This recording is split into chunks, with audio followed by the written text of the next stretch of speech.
எத்தனை பேர் என்ன மாதிரி ஏதாச்சும் ஒரு மன கஷ்டமாக இருந்தாலும் சரி, லைஃப் ஒரு டவுன் பாயிண்ட் ஒன்று வரும்ல, அந்த டைமில் இந்த மாரி காடியில் உட்காந்துட்டு பாட்டு கேட்டுக்கிட்டு இல்லைனாலும் அப்படியே உட்காந்து யோசிச்சுக்கிட்டு இருந்திருக்கீங்க.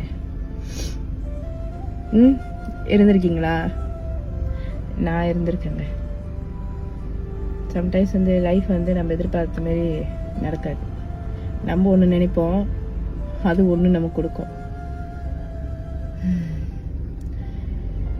நம்மளோட கஷ்டம், கவலை, கண்ணீர் நம்ம கூட இருக்கிறவங்களுக்கு, நம்ம ஃப்ரெண்ட்ஸ்க்கு தெரியுதோ இல்லையோ, ஆனால் நம்மளோட காடிக்கு நல்லாவே தெரியும்.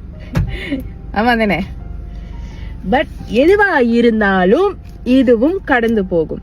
மனசுல எவ்வளோ வேதனை, எவ்வளோ கவலை, கஷ்டம், கண்ணீர் இருந்தாலும் வெளியே இந்த ஒரு சின்ன சிரிப்போட இந்த லைஃப்பை நம்ம சூப்பராக எடுத்துட்டு போவோம். நம்மளால முடியாதது என்ன? நம்ம பார்க்காதது என்ன? பார்த்துட்டோம், எல்லாத்தையும் பார்த்தாச்சு. இதுக்கு மேலேயும் பார்த்துருவோமே.